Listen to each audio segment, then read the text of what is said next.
사도행전 17장 말씀입니다. 바울과 실라는 앞비볼리와 아볼로니아를 지나 데살로니가에 도착했습니다. 거기에는 유대인 회당이 있었습니다. 바울은 습관대로 회당에 들어가 3주에 걸쳐 안식일마다 성경을 가지고 유대인들과 토론을 했습니다. 바울은 그리스도가 고난을 받고 죽은 자 가운데서 다시 살아나야 한다는 것을 설명하고 증명했습니다. 그리고 내가 여러분에게 전하고 있는 이 예수님이 바로 그리스도입니다. 라고 말했습니다. 유대인 중에 그 말에 설득되어 바울과 실라를 따르는 사람들이 생겼습니다. 하나님을 경외하는 많은 그리스인들과 적잖은 귀부인들도 바울을 따랐습니다. 그러나 유대인들이 이들을 시기하여 시장에서 불량배들을 모아 폭동을 일으켜 도시를 혼란에 빠지게 했습니다. 그들은 바울과 실라를 군중 앞으로 끌어내려고 야손의 집으로 쳐들어갔습니다. 그러나 바울과 실라를 찾지 못하자 그들은 야손과 다른 형제 몇 사람을 마을의 관원들에게 끌고 가서 큰 소리로 외쳤습니다. 가는 곳마다 문제를 일으키던 사람들이 여기에도 나타났습니다. 그런데 야손이 그들을 자기 집으로 맞아들였습니다. 그들은 모두 가이사의 법을 어겨가며 예수라 하는 다른 왕이 있다고 말하면서 황제의 명령을 거스르는 행동을 합니다. 무리와 마을의 관원들은 이 말을 듣고는 당황하였습니다. 그러나 마을의 관원들은 야손과 다른 신자들에게서 보석금을 받고 그들을 풀어주었습니다. 밤이 되자 신자들은 곧바로 바울과 실라를 베레아로 보냈습니다. 바울과 실라는 베레아에 도착하여 유대인의 회당으로 들어갔습니다. 베레아 사람들은 데살로니가 사람들보다 더 고상한 성품을 가진 사람들이었습니다. 그들은 바울과 실라의 말을 열정적으로 받아들였으며 바울이 한 말이 사실인지를 알아보려고 날마다 성경을 연구했습니다. 그래서 그들 가운데 믿는 사람이 많이 생겼습니다. 뿐만 아니라 그리스의 귀부인과 남자들도 적지 않게 믿게 되었습니다. 그러나 데살로니가의 유대인들은 바울이 베레아에서도 하나님의 말씀을 가르친다는 것을 듣고 거기까지 가서 사람들을 선동하고 소란을 피웠습니다. 그래서 형제들은 급히 바울을 바닷가로 보냈습니다. 하지만 실라와 디모데는 베레아에 그대로 남아 있었습니다. 바울을 수행하던 사람들은 바울을 아테네까지 인도하였습니다.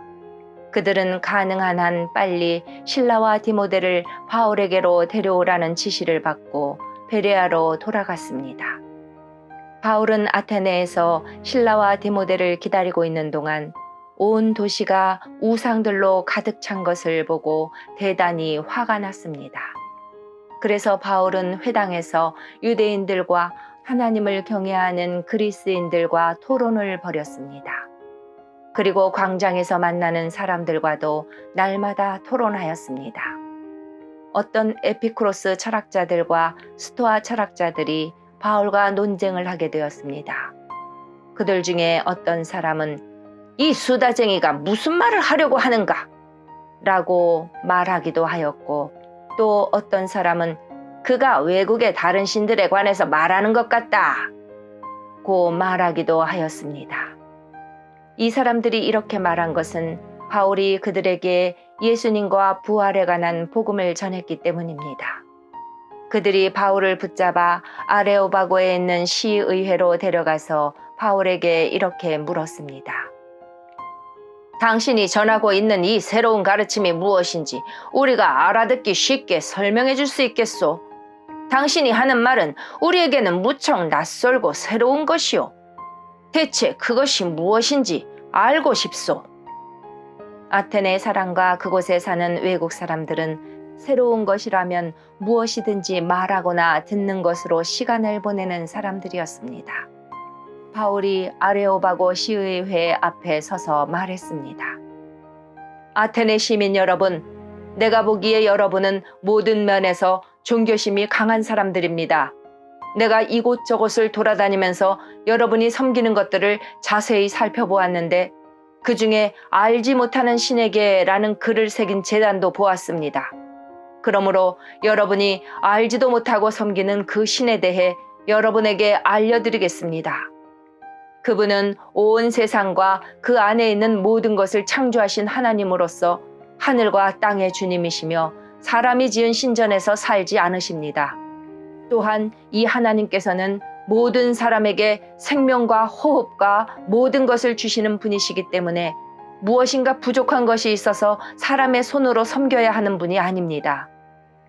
하나님께서는 한 사람으로부터 세계 모든 인류를 만들어 땅 위에 살게 하셨습니다. 그리고 그들이 살 시대와 지역의 경계를 정해주셨습니다. 이렇게 하신 것은 사람들이 하나님을 찾기를 바라시기 때문입니다. 사람들은 하나님을 더듬어 찾기만 하면 찾을 수 있습니다. 사실 하나님께서는 우리 각 사람에게서 멀리 떨어져 계시지 않습니다. 우리는 하나님 안에서 살고 있고 하나님 안에서 움직이며 존재하고 있습니다. 시인 가운데 우리는 그분의 자녀입니다 라고 말하는 사람도 있지 않습니까? 우리는 하나님의 자녀이므로 하나님 자신을 사람의 생각으로나 손으로 만들어낼 수 있는 금이나 은이나 돌 같은 우상으로 생각해서는 안 됩니다. 사람들이 하나님을 알지 못했던 시대에는 하나님께서 눈 감아주셨지만 이제는 어디서나 온 세상 사람들에게 회개하라고 명령하십니다. 하나님께서는 자기가 정하신 한 사람을 시켜 온 세상을 의롭게 심판하실 날을 정하셨습니다. 하나님께서는 그를 죽은 자들 가운데서 살리심으로 모든 이에게 그 증거를 보이셨습니다. 부활에 관한 이야기를 듣고 비웃는 사람들도 있었지만 이 내용에 관해 나중에 더 듣고 싶다라고 말하는 사람들도 있었습니다. 그리고는 바울은 그들을 떠나갔습니다. 그때 바울이 전한 말을 믿고 바울을 따르게 된 사람이 몇 사람 있었습니다. 그렇게 믿게 된 사람들 중에는 아레오바고 시의회의 의원인 디오누시오와 다마리라라는 여자와 그 밖에 몇 사람이 더 있었습니다. 아멘.